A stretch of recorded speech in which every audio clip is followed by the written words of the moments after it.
We're not talking about headlines today. We're going deeper. We're dissecting a pattern, a sequence of events so precise, it's like it was scripted from a playbook on power. You know, there's this old rule of power, and it warns about this exact moment. The moment when a leader's greatest weapon, fear, suddenly turns on them. It becomes their single greatest liability. And for Donald Trump, that illusion just shattered. I mean, in a matter of days, this whole image of global dominance, it didn't just crack, it completely disintegrated. But the sound it made, it wasn't what anyone expected. See, here's the thing. When your enemies are fighting each other, you survive. You thrive, even. But when your rivals and your allies suddenly start agreeing, that's when power collapses. What we're seeing right now isn't chaos. No, it's something way more dangerous. It's a quiet, coordinated, strategic alignment, and it's all pointed in one direction. So to really get what's happening, you have to look past the personalities. Forget the names for a second and look at the machinery underneath. There's actually a model for this, a playbook, if you will. It's called the Greenie framework, and believe me, it explains everything. And what's so fascinating about this framework is what it predicts. It says that when a powerful leader pushes way too far, the world doesn't just descend into chaos. It doesn't break down into random protests. Instead, the system, it reorganizes itself, methodically, quietly, to do one thing: isolate the source of the problem. And this isn't random. This is a cycle that's played out over and over again throughout history. Step 1, a ruler overreaches. They show their hand, revealing their real ambitions. Step 2, a coalition forms, but not with a big announcement. No, it happens quietly, in the shadows. Step 3, the ruler becomes toxic. The cost of being associated with them is just too high. And finally, step 4, with all other leverage gone, they turn to brute force.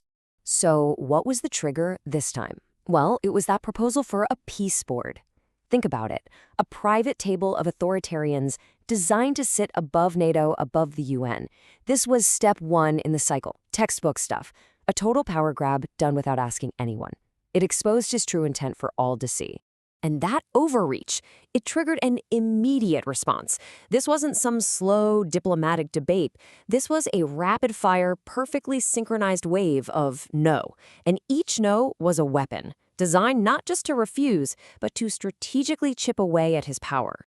Take France's Emmanuel Macron. He didn't even bother arguing about policy details. He went straight for credibility. He basically painted Donald Trump as a grifter, someone demanding billions up front who wants to make all the rules alone. This wasn't a disagreement. This was a character assassination, right there on the world stage. Then you have Poland, and this move was cold. No insults, no drama. Donald Tusk just invoked the law. He grounded his refusal in the Polish constitution.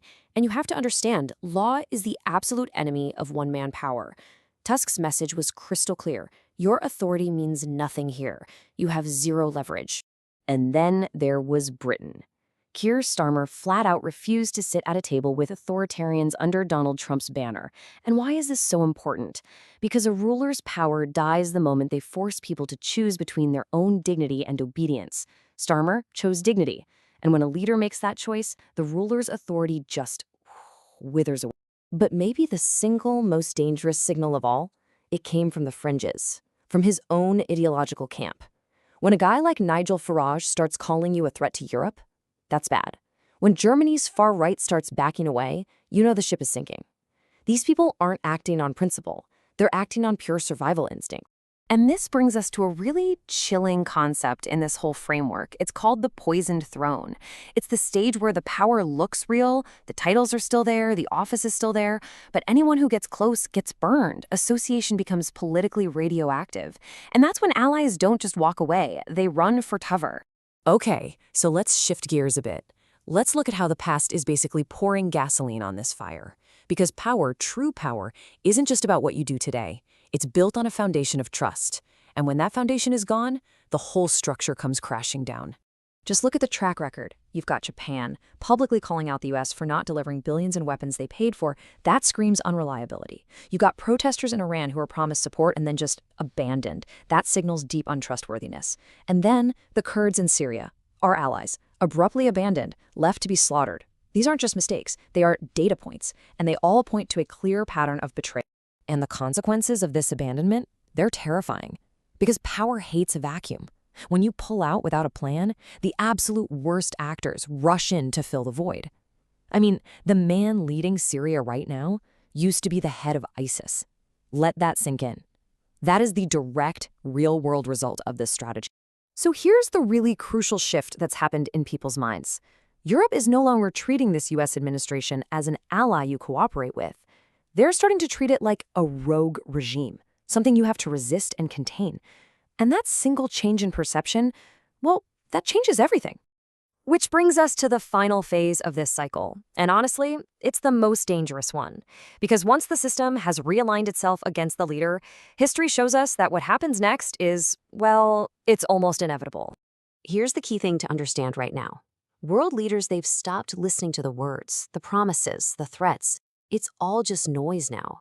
What they're looking at is the trajectory, the pattern of behavior, the overreach, the betrayal, the instability. And they are making their plans based on that, not on any speeches. And this plays out in 3 distinct steps. First, the narrative changes. Donald Trump goes from being controversial to being destabilizing. It's a huge shift. Second, strategy changes. Allies stop hoping things will get better and start actively preparing for things to fall apart. And that leads to the final step. The rupture becomes self-fulfilling. The very act of everyone preparing for a break guarantees that the break will happen. And if you want a perfect example, look at Denmark.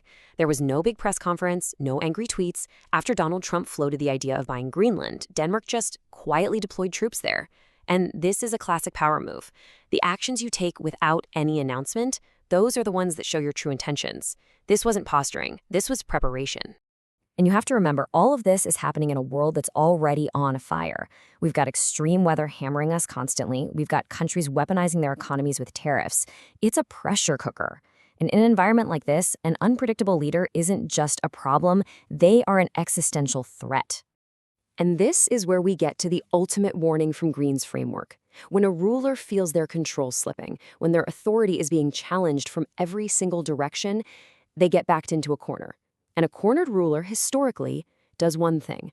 They escalate. Force is all they have left. So this historical pattern points to one of 3 endings. Retreat seems unlikely. A slow suffocation by allies and rivals, that's already happening. But then there's the third path, the most dangerous one, direct confrontation. So the real question isn't what might happen anymore. The question is, which of these paths are we already on?